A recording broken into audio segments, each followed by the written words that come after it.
Eccoci con Miolli Umberto, oggi colui che ha fatto sbloccare la partita in quanto ti sei fatto procurare, insomma hai procurato un rigore per il Portogruaro trasformato poi dal nostro bomber Stefano Della Bianca.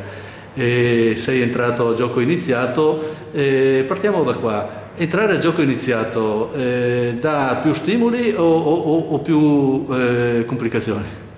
No, un po' entrambe le cose. Diciamo che visto entrando dalla panchina c'hai quello stimolo in più per metterti in mostra, per farti valere, e la voglia di far bene tanta e voglia di mettere in discussione. Ringrazio anche il mister che mi ha dato questa opportunità e sono contento di averla sfruttata al massimo. Sì, il Portogruaro rimane con questa vittoria primo in classifica, sta girando bene, tu insomma la rosa è ampia e bisogna anche ritagliarsi lo spazio per entrare. Da questo punto di vista, due domande: se stai giocando nel tuo ruolo e se pensi di guadagnarti il posto di titolare quanto prima. Beh, posto titolare sì.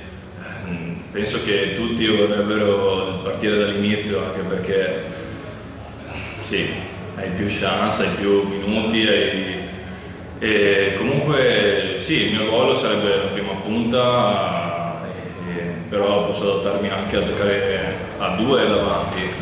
Sì, conoscendo anche Stefano ci parliamo e anche secondo lui è una buona opportunità.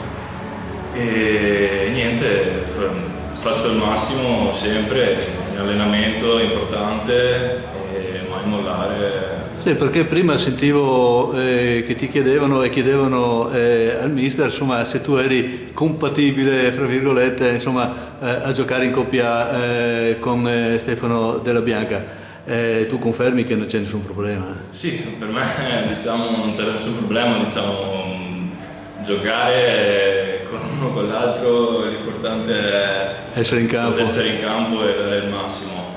Non abbiamo mai provato a giocare assieme fuori che oggi e sembra che le cose vadano bene, sì. Dato il risultato. Quindi. Allora, per chiudere questa intervista, tu insomma è la prima volta quest'anno che vieni qua a Portogruaro, prima giocavi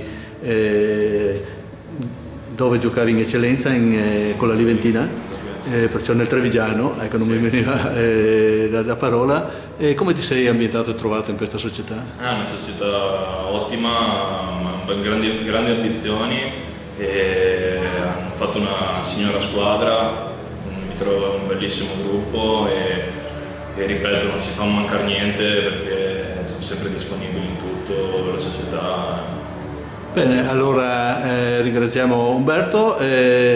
Diamo un messaggio, l'abbiamo lanciato al mister, che insomma basta che ti chiami tu presente, insomma, grazie e ciao. Grazie.